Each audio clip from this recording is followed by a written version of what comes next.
Fala moçada, tudo bem? A gente vai falar um pouquinho agora sobre o modelo atômico de Bohr.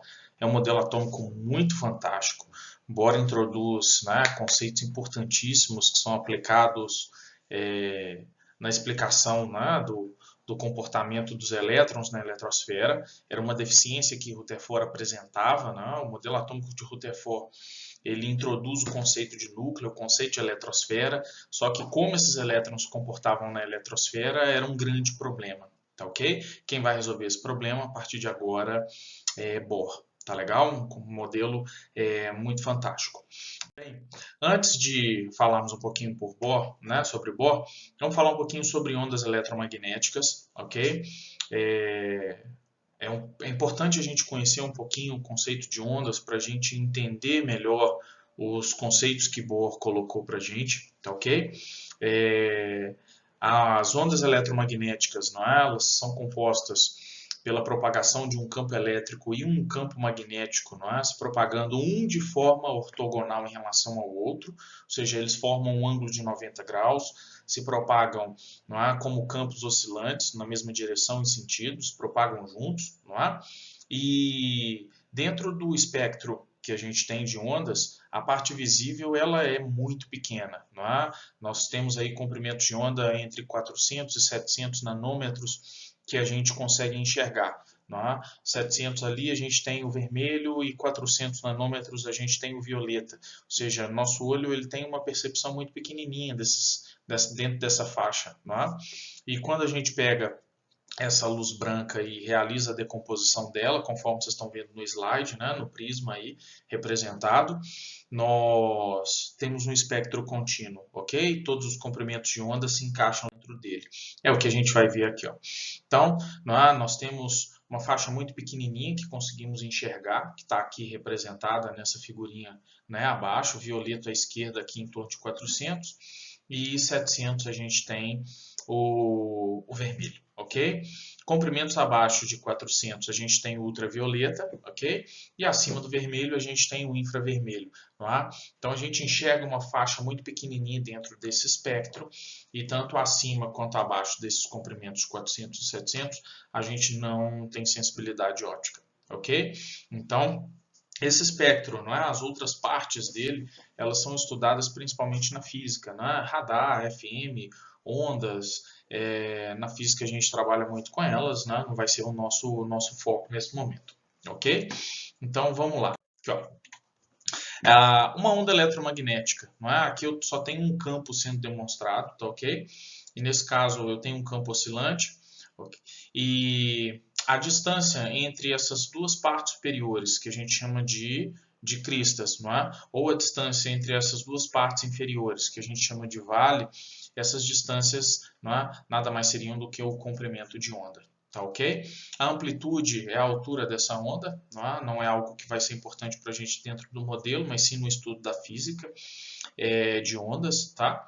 E o que é importante para a gente aqui também é entender um pouquinho o conceito de frequência. Não é? A frequência é o número de oscilações que essa onda apresenta no intervalo de 1 segundo. Tá ok? E ela é medida em Hertz, normalmente. Então, quando eu tenho aqui uma frequência de 2 Hz, quer dizer que durante 1 segundo não é? Eu tenho duas ondas completas. Tá legal?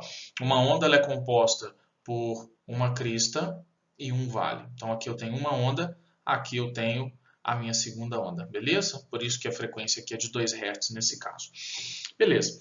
Essa onda eletromagnética, não é? Ela se propaga com uma velocidade constante, consideremos, né, no vácuo, de 3 vezes 10 a 8 metros por segundo, tá? Que é a velocidade da luz. E nessa equaçãozinha aqui, nós temos uma relação importante. A velocidade de propagação ela é constante e ela é dada pelo comprimento de onda vezes a frequência, tá ok? Tem até uma brincadeirinha que a gente faz muito, que é vaca, lambe, farinha, não é? Essa letrinha aqui é o lambda, tá legal? Então, a velocidade de propagação é igual ao comprimento de onda vezes a frequência. Já que a velocidade é constante, eu tenho também uma relação importante. Comprimento de onda e frequência são inversamente o quê? Proporcionais. Tá legal? O que faz todo sentido, não é? Se uma onda ela demora, não é, mais para oscilar, quer dizer que o comprimento de onda dela vai ser mais extenso. Tá ok? Então, nós temos aí uma relação inversa, tá? E essas ondas elas são compostas por pequenos pacotinhos de energia, né, que são os fótons, e a energia de cada fóton ela é calculada exatamente por essa relação. Né? A energia vai ser dada por H, que é a constante de Planck, que é um número, tá ok? Eu vou trabalhar com essa parte matemática em outro vídeo, não nesse. Então, a energia do fóton ela é dada pela constante Planck vezes a frequência, tá ok? Ou a energia do fóton é igual a constante Planck vezes o inverso, não é, do comprimento de onda, dá na mesma, tá legal? Galera, o modelo atômico de Rutherford, né, como eu disse antes, ele não era capaz de explicar como os elétrons se comportavam dentro da eletrosfera. E aí, Bohr vai ser capaz de resolver esse probleminha, não é? Se baseando em algumas ideias quânticas, né, que foram propostas anos anteriores. Em 1900, Planck introduz o conceito de quantização de energia, ok? Em 1905, Einstein consegue explicar o efeito fotoelétrico, que é algo fantástico, fenomenal, que a física vai estudar mais, ok? E Bohr introduz esses conceitos de quantização de energia, né? Essa parte quântica dentro do estudo do átomo e da eletrosfera, né? Voltada mais ao elétron, ok? Então, aqui a gente tem o espectro de emissão contínua, que é o que eu falei antes, né? Quando você pega, por exemplo, a luz branca e realiza a decomposição dela, você enxerga esse espectro contínuo, ou seja, todos os comprimentos de onda. E um problema que existia na época, né, era a explicação, não é, ou o que explicava, melhor dizendo, o espectro de emissão de alguns elementos químicos. Não é? A luz emitida por esses elementos, quando passava por um prisma, bem semelhante ao primeiro slide, nós observávamos apenas alguns comprimentos de onda e não o espectro contínuo conforme a gente tem aqui em cima. Então, o espectro, não é, de emissão de um átomo ele é descontínuo. E como explicar isso? Não é? O modelo de Bohr é quem vai dar conta do recado. Tá ok? Então, o que vocês enxergam aqui, esses tracinhos coloridos, são os comprimentos de onda que um átomo emite e o pedacinho preto, na verdade, é a ausência de luz. Okay? Então, nós temos espectros tanto de emissão quanto espectros de absorção. Tá? Há a capacidade também de eu direcionar a matéria a onda eletromagnética e ela absorver alguns comprimentos de onda e não absorver outros. Então, os tracinhos pretos aqui indicam comprimentos de onda que foram absorvidos pela matéria. Tá legal? Então, há a possibilidade tanto de observarmos espectros de emissão quanto espectros de absorção. Tá legal? Nós vamos trabalhar dentro do modelo de Bohr com os espectros de emissão. Ou seja, a gente vai ter o fundo preto e nós vamos ter tracinhos coloridos, né, que a gente chama de baias aqui, que são as ondas eletromagnéticas emitidas e não absorvidas. Ok? Então, lá vamos nós. Para que a gente possa, não é, conhecer um pouquinho mais do modelo de Bohr e entender o que ele coloca de teoria, a gente tem que entrar na mesma vibe que ele. Não é? Usando-se os conceitos da física clássica, nós não conseguiríamos explicar o comportamento dos elétrons na eletrosfera. E aí vem Bohr, não é? E de cara ele dá um pulo do gato. Ele, na verdade, descarta completamente, não é, a física clássica. Então, Bohr, já que a física que nós conhecemos não é capaz de explicar o comportamento do átomo, simples, não é? Vamos descartar a física que a gente conhece e criar toda uma teoria nova. Simples assim, não é? Alguns pesquisadores têm competência, têm moral para fazer isso, não é? Bohr fez isso muito bem e depois a teoria que ele criou se encaixou bem com a parte experimental e muitos outros pesquisadores, né? Um exemplo clássico para a gente é o Einstein.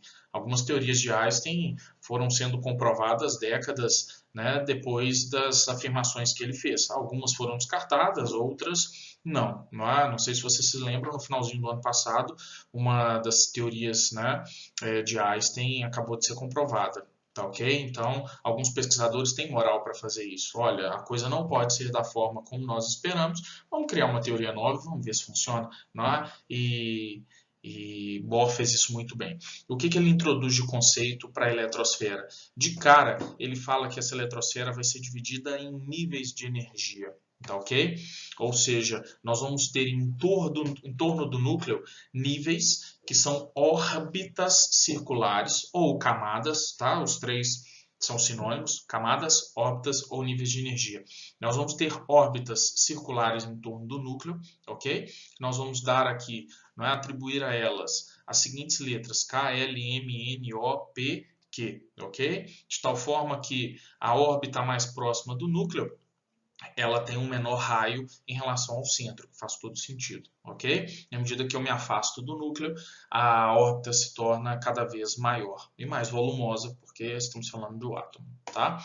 E ele coloca o seguinte conceito: o elétron só pode existir no nível. Então existem essas órbitas circulares em torno do núcleo e o elétron só pode existir dentro dessas órbitas. E enquanto, não é, o elétron nessas órbitas estiver, ele não vai perder energia. Isso quer dizer que nós aqui não vamos encontrar o que a física clássica previa. Não é?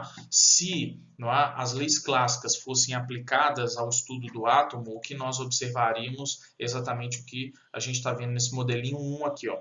O elétron, não é, se orbitasse o núcleo, ele, pelos conceitos da física clássica, deveria irradiar energia, realizar uma trajetória em espiral e com o núcleo se chocar. Não é o que acontece, porque senão o átomo seria destruído. Então, não é? Bohr descarta as leis clássicas da física e coloca para a gente, não é, esses conceitos anteriores, que eu tenho órbitas circulares em torno do núcleo, é o que a gente enxerga nesse modelo 2, ok? Então eu tenho órbitas circulares em torno do núcleo, e nessas órbitas, o elétron, enquanto nela estiver, vai ter a mesma energia que ela apresenta e não vai, em hipótese nenhuma, perder ou irradiar energia, conforme a gente está vendo no modelo 1. Tá ok? Então ele descarta as leis clássicas da física e introduz esses conceitos. Tá legal? Então a gente tem aqui um exemplo, o átomo de nitrogênio. O que nós teríamos no centro desse átomo seria o núcleo. Não é? Eu tenho aqui a primeira órbita com 2 elétrons. Tá legal? Cada órbita comporta um número máximo de elétrons, a gente vai falar um pouquinho mais disso em distribuição eletrônica. E eu tenho aqui a segunda órbita, também com alguns outros elétrons, representando o átomo de nitrogênio. Ok? 7 prótons no núcleo, 7 elétrons em torno desse núcleo na eletrosfera. Beleza. E Bohr coloca para a gente também, não é, que transições eletrônicas podem acontecer entre os níveis. O elétron pode mudar de um nível eletrônico ou de uma órbita para outra, desde que, durante essa transição, ele absorva ou libere uma energia correspondente à diferença de níveis. Então, se eu quero ir do nível 1 para o nível 3, eu preciso obrigatoriamente absorver a diferença de energia entre eles. O elétron ele não pode cair, né, ou aparecer nem após o nível, nem antes dele. Ou seja, eu não posso existir entre níveis, apenas no nível. Tá legal? Então, o que a gente tem é exatamente isso aqui. Ó. Se eu quiser passar da primeira camada, não é? Aqui, ó, e ir para a segunda, obrigatoriamente eu preciso absorver a energia correspondente à diferença entre elas. Tá? Um elétron, ao absorver energia, ele sai do seu estado fundamental, que é o estado de mais baixa energia, e salta e passa para um estado que a gente chama de estado excitado, um estado no qual ele tem mais energia do que o normal. Então, ao absorver energia, o elétron salta para níveis mais externos, portanto mais energéticos, e nessa condição excitada, não é? O elétron tende a perder essa mesma energia que ele absorveu e voltar aos níveis mais internos, ok? Tendendo a chegar ao estado que? Fundamental. Então o elétron absorve energia para se afastar do núcleo e ele libera energia para se aproximar do núcleo, sempre entre os níveis, ok? Legal. Então, para o átomo de hidrogênio, o que a gente enxerga é o seguinte, não é? O elétronzinho do hidrogênio ele está exatamente aqui, ó. Ok? Vou usar a corzinha verde. Opa, aqui, ó. O elétron do hidrogênio ele está no primeiro nível. O hidrogênio só tem um único elétron. Então, esse elétron ele pode saltar para níveis mais externos? Pode, desde que ele absorva a energia correspondente à diferença entre os níveis. Então, se eu quero passar do nível 1 para o nível 2, eu absorvo a energia correspondente à diferença dos dois. E aí eu, o elétron, posso, do primeiro, saltar para o segundo, saltar para o terceiro, saltar para o quarto, para o quinto e para o sexto. ok? Então, o elétron que fez esse sentido de transição, a gente diz que ele é um elétron excitado. Ele absorveu energia quantizada e saltou para níveis mais externos. Só que a tendência desse elétron não é ficar eternamente excitado. A tendência, não é, dele obrigatoriamente é de deixar de estar excitado. E para isso, ele vai ter que liberar a mesma energia que ele absorveu, só que essa energia ela é liberada na forma de fóton, ou seja, liberada na forma de onda eletromagnética. Tá? Então, quando o elétron ele retorna aqui, ó, do sexto nível para o quinto, ele emite uma onda eletromagnética que eu vou chamar aqui de onda 1, ok? Quando ele passa, não é, do quinto para o quarto, ele libera uma outra onda eletromagnética, que eu vou chamar de 2. Quando ele passa do quarto para o terceiro, ele libera uma outra onda eletromagnética, que eu vou chamar de 3, ok? Quando ele passa do terceiro para o segundo, uma outra onda, que eu vou chamar de 4. E quando ele passa do segundo para o primeiro, ele libera uma outra onda eletromagnética, que eu vou chamar aqui de 5. Tá ok? Então, para cada transição, eu emito um fóton de energia. Tá ok? E essas transições, elas não ocorrem com a mesma absorção ou mesma emissão de energia. Tá? Isso quer dizer que, por exemplo, se eu voltei do sexto para o quinto, eu liberei uma onda. Se eu voltei do quinto para o quarto, eu liberei uma outra onda, com outro valor de frequência, comprimento de onda e, portanto, uma outra energia. Tá legal? Então, eu tenho para o átomo de hidrogênio algumas séries muito conhecidas. Né? A série de Balmer é a série visível, que são as transições que eu faço da sexta camada para a segunda. Tá legal? Então, eu vou falar um pouquinho dela em outra figurinha. A série de Lyman são as transições que eu faço do sexto nível para o primeiro, tá ok? Para o nível fundamental. Todas essas transições são transições que envolvem ondas na região do ultravioleta, ela não é visível, tá? E a série de Paschen aqui são transições do sexto para o terceiro nível que envolvem comprimentos de onda que também não são visíveis, eles estão na faixa do infravermelho. Tá legal? Então, dependendo da transição que eu faço, eu posso ter um comprimento de onda que é perceptível pelo nosso olho ou não. Ela pode ser visível ou não, mas a onda está ali presente. Tá legal? Então, isso vai depender muito da transição. Cris, eu posso fazer uma transição do sexto para o segundo período? Pode, nenhum problema. Desde que você libere a energia correspondente à diferença de energia entre os níveis. Tá legal? Porque os níveis têm energias quantizadas. Beleza. Então, vamos lá. Aqui, ó. Para o átomo de hidrogênio, esse é o espectro dele, espectro visível. Tá? Eu observo aqui quatro linhas dentro desse espectro, 4 baias. Uma aqui tem o comprimento de onda de 656 nanômetros. Esse é o José. Na baiazinha vermelha, eu tenho aqui, não é, a transição do N3 para o N2, ok? No azul, eu tenho a transição do N4 para o N2. Esse azul mais escuro já na faixa do violeta é a transição do 5 para o 2, enquanto o comprimento de onda de 410, né, eu estou tampando aqui nesse caso, seria a transição de 6 para 2, ou seja, a transição mais energética, beleza? E essa seria a série de Balmer, que eu mostrei para vocês no slide anterior. Tá? Então, aqui eu tenho, não é, um espectro de um elemento polieletrônico, nesse caso o urânio, são 92 elétrons, não é, um átomo bem, né, maior do que o hidrogênio. E o que a gente observa nesse espectro é uma quantidade muito grande de linhas espectrais. Não é? Essas linhas aqui são só as linhas visíveis. Então, vocês imaginam que existem linhas aqui na faixa do infravermelho e do ultravioleta que a gente não enxerga. Agora, Cris, se essas linhas correspondem à energia que foi liberada quando um elétron transitou de um nível externo para um mais interno, tem nível demais no urânio? Não tem, não? Isso só o visível, não é? Ou seja, como explicar essa quantidade gigantesca de linhas espectrais dentro do espectro do urânio ou dentro do espectro de outros elementos polieletrônicos? O modelo Bohr, ele é limitado nesse sentido. E aí a gente vai precisar de novos conceitos que vão vir no modelo atômico atual. Beleza, moçada? Aqui, só para fechar, algumas figurinhas de algumas pessoas fantásticas, importantes, né, nesse estudo do átomo. Aqui a gente tem Thomson, ok? Do modelo do pudim de passas, estudando os raios catódicos, lá nessa figurinha. Aqui a gente tem Thomson e Rutherford, ok? Rutherford à direita foi aluno de Thomson à esquerda, ok? Aqui a gente tem Planck e Einstein trocando umas figurinhas, né? Batendo uns papos. Aqui a gente tem Einstein e Bohr, não é? Que eram amicíssimos, inclusive. E por último a gente tem aqui Bohr, Rutherford, Einstein e William Lawrence, né, que a física vai falar um pouquinho mais sobre ele.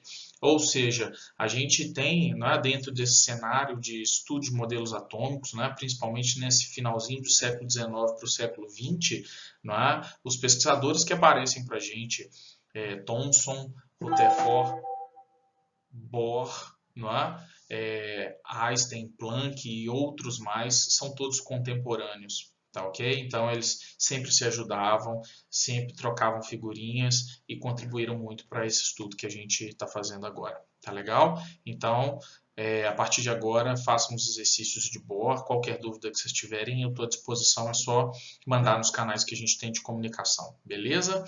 Tchau para todos.